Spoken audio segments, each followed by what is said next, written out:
Hi students, I'm going to talk to you today about the Pythagorean theorem. Pythagorean theorem works with right triangles. And a right triangle is going to have a 90-degree angle that connects two legs. And then your long side across from the right triangle is called your hypotenuse. The hypotenuse is always going to be longer than the length of either one of the two legs. Okay, so the two sides that make up your right angle are leg A and leg B. Doesn't matter which one is B or which one is A. But C is always going to be your hypotenuse, which will be across from your right angle. Okay, so the Pythagorean theorem tells us that if we know the length of any of the two sides of a right triangle, we can find the length of the missing third side. Okay, so if I know the two legs, the length of each of the legs, I can find the length of the hypotenuse. If I know the length of one leg and the hypotenuse, I can find the length of the other leg. So, the theorem says a squared plus b squared equals c squared. Your legs are labeled A and B. Your hypotenuse is C, always. So a squared plus b squared equals c squared. Real famous. So here, this kind of explains why this theorem is going to work for us. Let's say that we have one leg that is 4 units long, and then our other leg is 3 units long.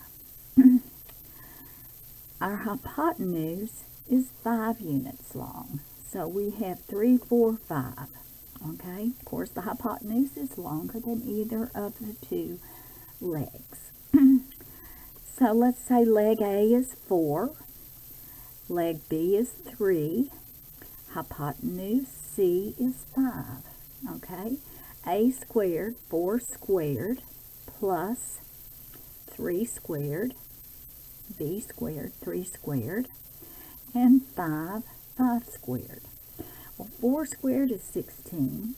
4 times itself, 16. 3 times itself, 9. 5 times itself is 25. 16 plus 9 is 25. It works. And it may not always come out just exactly real even like this, but it's going to work for us. So let's do some examples and give you a little practice on how to solve using your Pythagorean theorem. Just write it out. A squared plus b squared equal c squared. Okay, so let's say that we have a right triangle. Somehow I always like to jot them out on my scratch paper. Doesn't hurt, right? Let's say that one side here is 16, and this leg, let's label that one leg A. And let's say leg B is 12. How long is hypotenuse C? Okay, so let's plug in our pieces to our formula here, our Pythagorean theorem. 16 squared plus b squared 12 squared equals c squared. So we're going to solve for the unknown c. Okay, get out our trusty calculators and turn them on. Okay, 16 squared. 16 times 16. Well, there's a key on the calculator that will do that for you. It's right next to your 7. It has an X with a little 2 up there for square. 16 squared will give us 256. Plus, clear, 12 squared. 12, and hit your X squared key, enter, 144. equal c squared. Okay, sometime you may see these two numbers within the square root because we don't want to know c squared, we want to know c. In order to find c squared, we have to find the square root. So we may see it like this: 256 plus 144 equal c squared. Okay, so that means we need to add those two together, right? Go ahead and put my little radical sign up there. 256 plus 144. That's going to give me 400 inside my check box there. Equal not c squared, but c. Okay? Okay, now I need to find the square root of 400. What number times itself will give me 400? Okay, our calculator will do that for us. So the first thing you want to do is hit this green second key right here. And then you see the x squared key that we've been using? Right above it is a green radical sign, or checkbox. Hit that, and then you get it in your window. See right there? Now we can put a number inside that, 400. Now to get out of it, I'll need to hit my scroll over to get out of the checkbox. Now when I hit enter, it's going to give me my answer, because 20 times 20 would give me 400. So 20 is going to be the length of our hypotenuse C.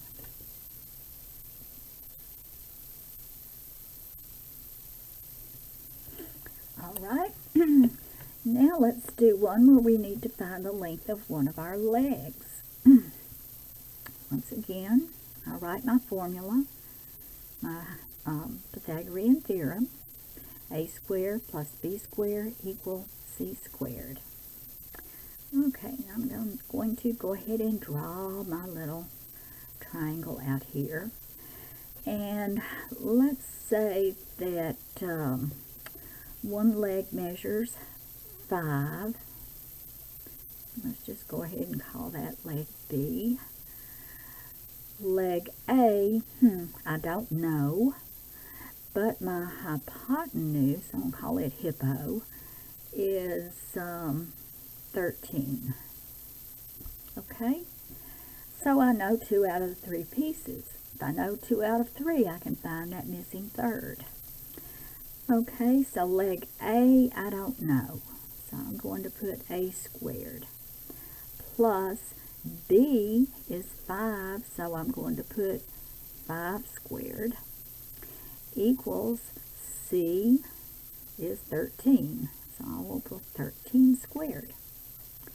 Alright, bring down a squared plus 5 squared, 5, my x squared key right here, enter, and it tells me that 5 times 5 will give me 25. Equal. Clear it. Okay. C squared, 13 squared, 13, hit my x squared, hit enter, and I get 169. Okay, so now I want to solve for my unknown. I want to isolate a squared, so what do I need to do to get rid of 25? If I have 25 and I want it to go away, I'm going to have to go under here and subtract 25, right? 25, take 25 away, it's out of there. But anything I do on one side of this equal sign, I must go to the other side of the equal sign and do the exact same thing. So I have to subtract 25 from 169. So bring down a squared equals 169 minus 25. Enter. And I get 144. Well, that's great for a squared, but I don't want to know a squared, do I? I want to know a. So, I have to find the square root of 144. What number times itself will give me 144? Okay, so let's do that in our calculator. Hit our green second key. Hit your x squared key because in green right above it we have our radical sign, our check box. Now I can put 144 inside the box. Scroll over to get out of the box and enter to find my answer. So I have the square root of 144 is 12. 12 times 12 is 144. So I know the length of leg A is going to be 12. So just remember, if you are looking for one of your legs, you're going to have to subtract when working in your Pythagorean theorem. Okay, everybody, I'm going to give you some practice for these and have fun with them. We'll be back next time with some more information on Pythagorean theorem with using your coordinate grid. See you next time.